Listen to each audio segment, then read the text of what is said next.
Good start. I didn't have the sound on. Hang on. It is technically a Streamlabs fault, but I should have checked first. Right, hello, we're here. Hello, everyone, to your weekly FanTeam monster stream ahead of Game Week 37.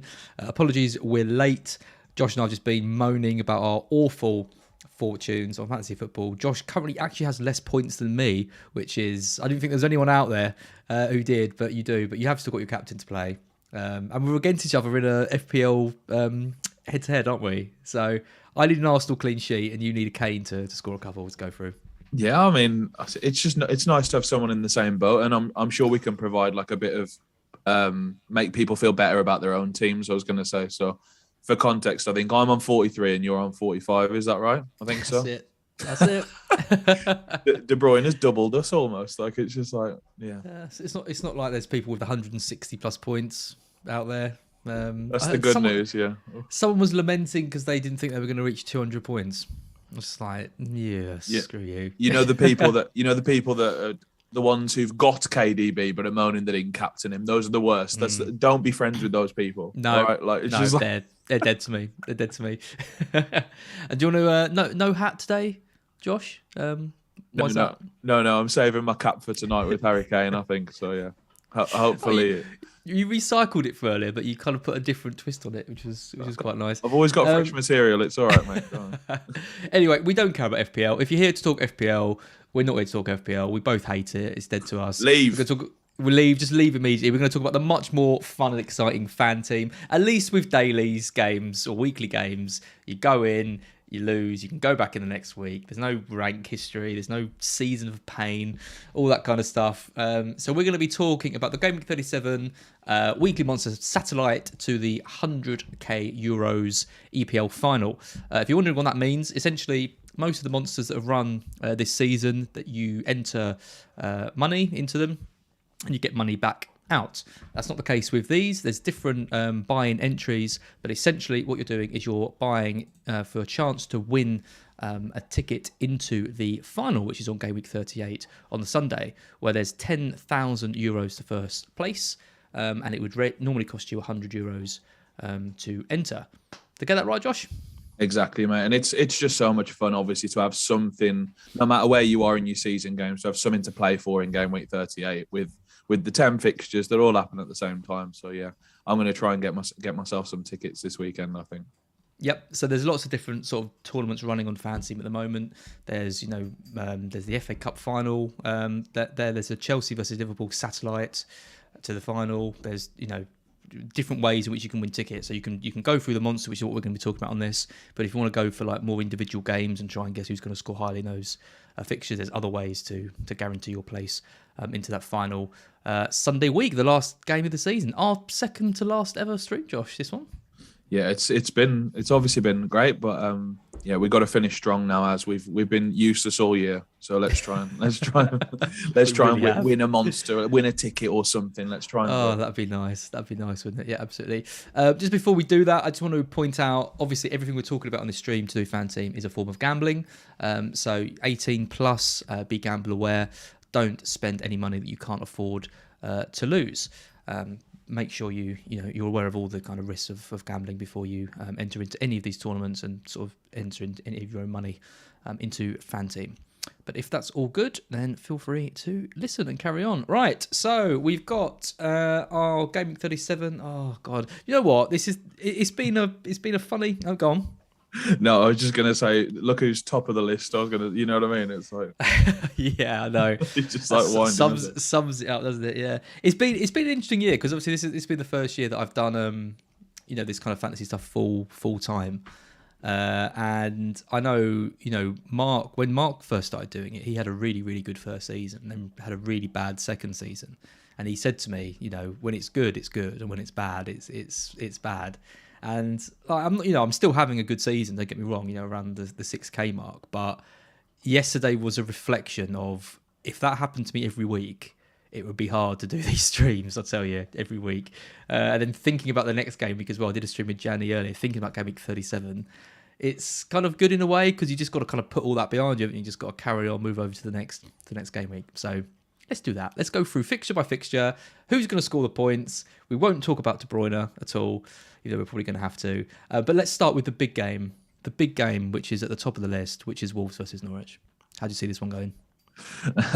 it's I don't think there's a more. This is like the definition of like a dead rubber at the end of the season. I think like obviously Norwich are supposed playing to not finish bottom. Wolves lost all their sort of chance of any outside chance of Europe last night with the drubbing, I think. But yeah, it's a tough one.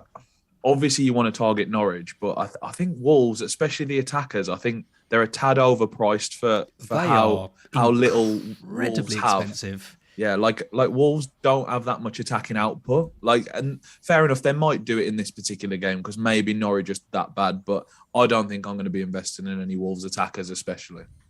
I think the only one I was surprised with was that out of all of the options, I mean, Hwang Hee-chan, for example, was 12.4. Jimenez is 12.8. The only player I think I'd consider from the Wolves attack would be Neto. Yeah. And he's actually one of the more reasonably priced ones. He's 11.6. Yeah, Neves is top of the midfielders, isn't he? It's just like I did write Neto's price down. I have to say it's the one that stands out. If you really really want to target Norwich, I think he is by far the best pick from Wolves attack. But I just don't think I think I'll be spending my money elsewhere, to be honest. Yeah, it's a lot of money. It's a lot of money. I mean, the only thing that kind of does indicate to me is that they are going to fly under the radar. I don't think people are going to be happy about spending 11.6 million on Neto and 12 million on Connor Cody and this kind of thing. And it is still a good game. So, there might be a bit of a differential element to doing that. But I think we probably look elsewhere for now. Yeah. I think my approach to this game personally is I'm probably just going to play Pookie and just fade the Wolves defence and hope he scores one. Because if Norwich score, it will be him, I think. So I think he's 7.6, I think. Is 6.9. 6.9. I love that. I really love that price. I think that's great. I think I'll take that and just hope they get a penalty or something. Like they haven't looked great going forward, but for 6.9, I think that's much more palatable than sort of 11.5 on the other side for the defenders. Yep. You know what I mean? So I think I'm going to take that line. I think I'm going to put him in the reserve pile. He's not going into our team yet. I don't think we can't start with Timu Pukki. That seems Leeds Brighton. This is an interesting game. I think we win this comfortably. We're a good team away from home. Leeds are completely fallen apart. I think this is one we can target. And I'm looking at some of the prices. I mean, you've got Danny Welbeck there at 8.2. I think that's a good price for him. He's been scoring bucket loads of points. Trossard's 9.2, only a little bit more.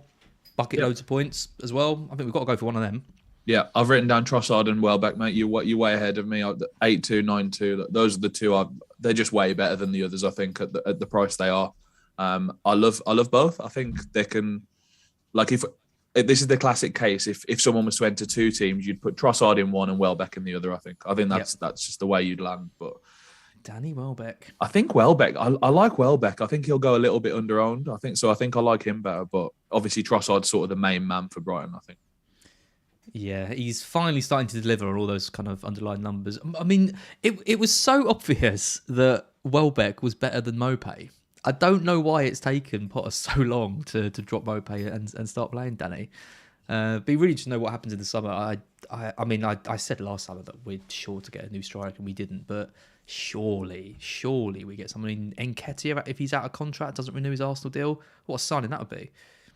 It sounds great, yeah. And there's other teams with a little bit of depth up front. So I'm thinking Leicester have got obviously Iheanacho, Daka and Vardy. I know Vardy's getting a bit older, but are Iheanacho and Daka really going to be happy both being on the bench every game, or half the game? So maybe Iheanacho or something like that as well. But I think he's too good for us. He'd be playing a Euro. He could be top six side. I think he's good enough for that. Yeah, he's really good. Okay, I've put Trossard in for now. I would put Welbeck in as well. Screw it. Come on, it's going to be 37. If I can't pick Brighton players now... And this is how it gets out of hand, because now Brighton are just going to get battered now. Now everyone's on them again, thinking, oh, Brighton are great, let's play them in all our monsters. This is where they let you down again, isn't it? No, I won't hear it. We've turned a corner now. We're great every week. It's amazing. We're actually scoring. We were so good against Man U. I know they were bad, but... God, did we punish them? I in that? loved that game. It was my favourite game of the weekend. Actually, it was so good. Like the Brighton were just the football was, and I know there's always the football like element there, and it's just a case of sometimes not finishing. But there was both things came together at the weekend, and it could have been more. That's the thing. Like it could have been more than 4-0, like for sure. Lynn's asking what Brighton defender. We keep playing Lamptey, he keeps not playing. Injured because Cucurella's a mid on this game, and he's playing a sort of left centre back at the moment, so he's definitely not someone that I'd look at. He's probably quite cheap though. How much is he? 7-3, I think. 7. Okay, he's not that cheap. So you got Lamptey, Webster. I mean, it's got to be Dunk, really, isn't it? I mean, March is interesting as a listed defender as well, because he's not a defender. He gets very high up the pitch, and then you've got the safety net of Veltman as well. So probably March. Yeah, in recent weeks I've been playing March and Dunk actually, because obviously Lamptey's been sort of. Well, you can't tell if he's going to play or not. At the minute, it's not. But like, I've been playing Dunk and March as my favourite too. But I also think Veltman's a very reasonable price as well. You're just being a bit more risky there with no safety net. But he's played every game for like the last 4 months or something. So it's like you'd be pretty unlucky if he was to have an injury or something that isn't reported. You know what I mean? So it's interesting with Webster, because Webster sort of can't get back in the team now. And I mean, Cucurella won our Player of the Season, but I would have said, up to about 6 weeks ago, it probably would have been Webster, given how good he's been. But whatever system we've stumbled across is really working. It's the definition of depth now, mate. You've actually got some pretty decent depth. I think you need more in the attacking area, but like defensively, like there's some pretty like there's people who can fit in different holes as well, aren't there? As well, you know what I mean. So like you've got like attackers who play wing back, for example, or slot in there at least. So yeah, I think defensively you're sound. It's just that striker, I think. We haven't put any defenders in here. We might come back to the Brighton defence. Let's have a look at Villa Palace. I personally fancy this one for both teams to score. I think like a 2-1 or something either way. So I think I'd go max one attacker from either side maybe. Like I wouldn't like double any attack here or anything. I can't see it getting out of hand, but I quite like one from each side in some lineups or maybe just fade it completely. I do like Dean at 7-7. He's the cheapest Villa defender, best underlying stats for them, actually looking good again, because you're looking at like Watkins and Ings, they're both over 10 million. That's a lot of money. Palace are a good defensive side. Coutinho 9.9, Buendia 9.6. I think that's too much for Villa against Palace, but Dean I think at 7.7 is decent. Yeah, I always find it weird that he's the cheapest of the Villa defenders, or the starting ones at least. Like it's happened for like weeks now where like Cash is at the top and like Dean's like 4th or 5th of the highest. So I do like the price, yeah. I also like Zaha on the other side though at 8.5. I think that's a really good price, 8.5 compared to the Villa side. I think that's just more palatable to me, I think. So I think you could play Dean as well. I think you could play Dean or Zaha and be happy with it, but obviously I wouldn't play both. So I think I'm happy to go with either on this team, I think. Let's stick Zaha in. Yeah, I think 8.5 is really good for it is. Out of position, slightly out of position and on penalties. Yeah, I really like it. Looking at some of the other Palace players, I mean, Olise 7.7, Gallagher 8.2. If you wanted to go for someone a bit more left field, the forwards, I mean, I guess with the safety net, you could go for like Edouard. And if he doesn't play, get Benteke. If he doesn't start, you get Mateta. If he doesn't start, you get Ayew. You're going to get one of them. But probably, they might even be playing that position if Zaha's up front. So, yeah. You keep using the word fade this stream. Yeah. I like it. My fade. Let's say it again. My rule is always fade Crystal Palace attack the strikers. Like always. Yeah. I mean, the defence for Palace is cheap. I mean, Anderson 6.5, Mitchell 6.4. But I like you said, I do fancy Villa to score in this one, despite Palace being good defensively. So I think Zaha in that and hope for some goals. Yep. Watford Leicester. Watford putting out a pub team and getting a 0-0. No one wanted that. I really thought they were going to beat Everton last night when it sort of got to 70 minutes or whatever. I just thought they were going to score, and I was going to send Doyle a little message or something after he was very vocal with his De Bruyne captaincy, I believe. So, I don't know how Everton didn't win the game, to be honest. Like they had a lot of shots and stuff, but they should have absolutely put away Watford reserve team. Let's be absolutely clear about it. I just don't understand how that game was 0-0. Like it should have just never finished like that because both teams needed to win. Like Watford are playing for pride, and Everton needed that to win that game like absolutely desperately. So, yeah, It I'm just surprised. shows that whole narrative, doesn't it? Of teams nothing to play for versus teams nothing to play for. It's just nonsense. Like Everton have everything to play for and can't even beat like one of the worst sides on paper I've ever seen in the Premier League. Yeah, it's like maybe like you say, sometimes it just comes down to like a lack of quality. Even though Everton probably did want to win the game way more than Watford did, like Everton just ultimately didn't have the quality to finish a chance. Yeah, so yeah, but yeah. So coming back to Leicester against Watford, obviously, which is on the script. I like all the Leicester side. I like the clean sheet. I like the goals. Obviously, Vardy scored twice last night. I think he'll start again at the weekend, which is great for to sort of play him. I think he's just always in play when he's fit. I think, and I like Barnes as well at 10-3 with the safety net. I think he's absolutely great at that price against Watford. Like you've got to think Watford with the team they put out last night. You think it'll be similar at the weekend, possibly. I think they're due for a drubbing if they keep putting that team out, and there's no reason why Leicester can't be the ones who do it. I think they were very comfortable last night against Norwich. So yeah. I think Vardy at 10-6 is an absolute steal. Yeah, I really love do. it. And then you've got Iheanacho and Daka as well. I think Vardy's a no-brainer. Yeah, he's one of the very few strikers who has a safety net as well. Because often we talk about this, but like most teams only have one striker now, really, in their squad even. So like to have like two people below him that are going to play if he doesn't, I can't see anything wrong with that. And I think he's a genuine captaincy option. Do you for this week? Yeah, like has to be right. I think he's right up there. I mean, the other player, I think any Leicester player is, to be honest. The other player I was really impressed with yesterday was Justin. Yeah, I thought he had a great game. Castagna as well. Either of those two, I think in this. There's no way Watford score. They're so bad at home anyway, and they've got no players. Like this could be a double up, couldn't it? In defence. I mean, they're all like 7 million ish. The defence. I love it, and I love the fact that they're not really still options on like a season-long game because of the double game week that some of the defenders might only play once. But on here in the Monster, we get the safety net, and we're sort of like quite confident that one of Castagna or Justin will play, for example, at least. You know what I mean? So like all of a sudden, they're well in play. I think I love the double up, to be honest. And even a little shout out of Schmeichel. He got 5 saves yesterday against Norwich. Like 5 saves like that. Like, and they were all in the first half as well. It should have been more, to be honest. Like if he'd just got one in the second half, he probably gets baps yesterday as well. So I think he's really in play with the save equity as well. So yeah. Yep. Equity. Wow, you're busting out these new phrases this stream. I like it. Well, my vote would be Castagna and Justin for the double up. I could be swayed into Schmeichel if you want to go for that, but a bit more attacking, isn't it, with those two? The prices are great, aren't they, mate? I just think Castagna, Justin. I'm tempted to put these in every lineup. I do if I multi-enter this weekend. I think those prices are just silly. I think so. Yeah. Yep. West Ham City, interesting one. City win this. They've all but won the league. West Ham, no pushovers, no Europe, but I just can't see them getting anything out of this one. City prices are pretty high though. I mean, 13.4 De Bruyne. I think he's the most expensive player. Yep. They got Sterling 13-1, Mahrez 13, Foden 12-7. I think City score a couple, but I don't know if I want to pay that much money for any of them, any of the attackers.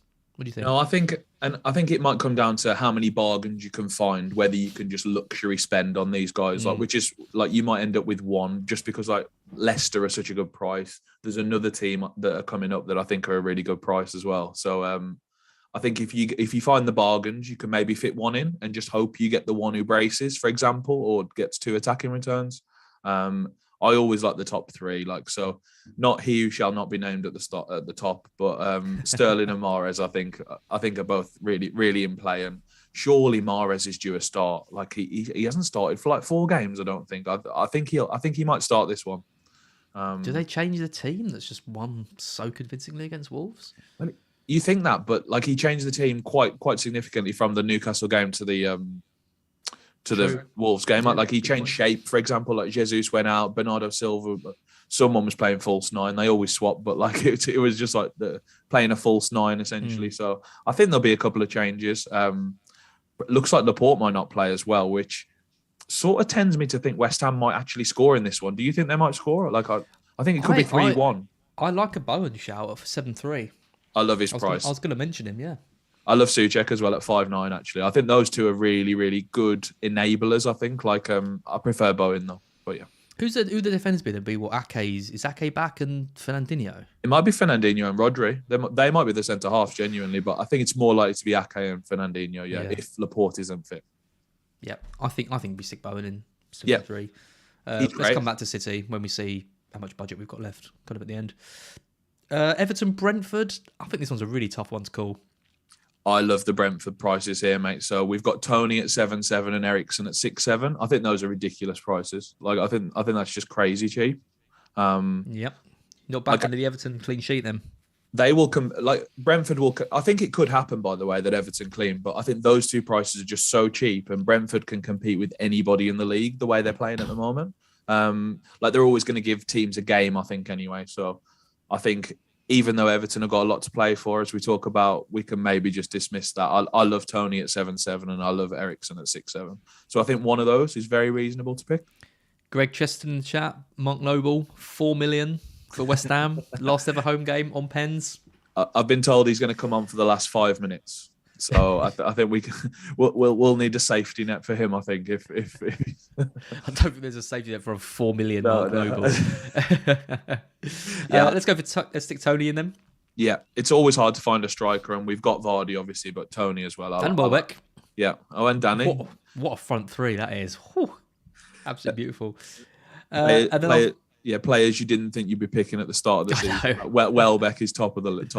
I think. It's our first pick. Newcastle Arsenal, the final game then. Again, I think this is a really tricky game for Arsenal.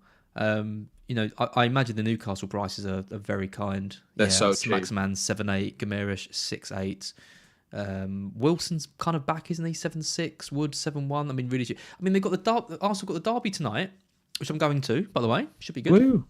Yep. And then, this is a tough game going to the final home game, St James's Park, against Newcastle. I can't see Arsenal putting more than 2 past Newcastle. I know they just got battered by City, but they're a completely different, proposition at St James. So, I mean, we don't really need to save much money, but I'm tempted to say let's stick a Newcastle player in. Yeah, so I agree with you completely. I think it sort of depends what happens tonight's game. But I think both ways could lean to a Newcastle win, literally, or at least a draw or something. Because I think if Arsenal have got loads of pressure on them for Sunday, I think that's obviously a really bad situation for them to be in, and I think Newcastle could exploit that. Also, if Arsenal have got less to play for, if they win tonight, like they're pretty much locked, I think. So again, that could lean towards Newcastle doing really well in this game. So yeah, I like Wilson or St Maximin. Like Wilson's I know you do. My bench boost extraordinaire. He's getting some game time for me this week. Yeah, I'll never pick him ever on any game. I don't. That's upsetting because I want to pick him. All right, I'll put some Maximan in. Yeah, and Wilson. It's worth saying again. Wilson's got the full safety net here. I know we can't pick him because we've already got 3 strikers, but for other people, I think Wilson with Wood as the safety net and Joe Linton. Again, it's nice to have that reassurance. I think if he doesn't play for whatever reason. So yeah. Yep, we're going to have way too much money left over. We've got 31.7 million for a goalkeeper and a defender, so I reckon we can then make an upgrade. Let's go for another double up then. Out of all the teams we've mentioned, what's the team that you think has got the best chance of a clean sheet here?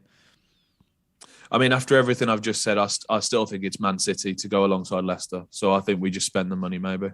Just like I never love having Edison, so maybe like we could find a way to like pivot to Schmeichel and 2 defenders from City or something, but. Yeah.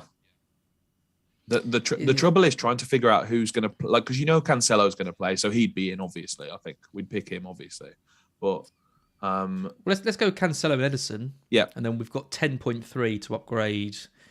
I mean, probably St Maximan, right? He's kind of the obvious one. I think he can go to a City mid maybe. Yep. And then we've still got like 4 million. I think. I know. Do you like De Bruyne, Sterling, or Mahrez? We can't. So we have to go Sterling. I think I can't pick the top guy. I just can't. Can't even name him. I like it. And then we've got 5 million to spend. So who gets upgraded from that? Well, again, we've identified loads of like budget options here, but when the money's to be used, obviously, I think we can use it. So let's drop Welbeck. That gives us 13.2 million to spend. on anyone, a midfielder or a forward. We could go Neto. That's exactly who I was going to say.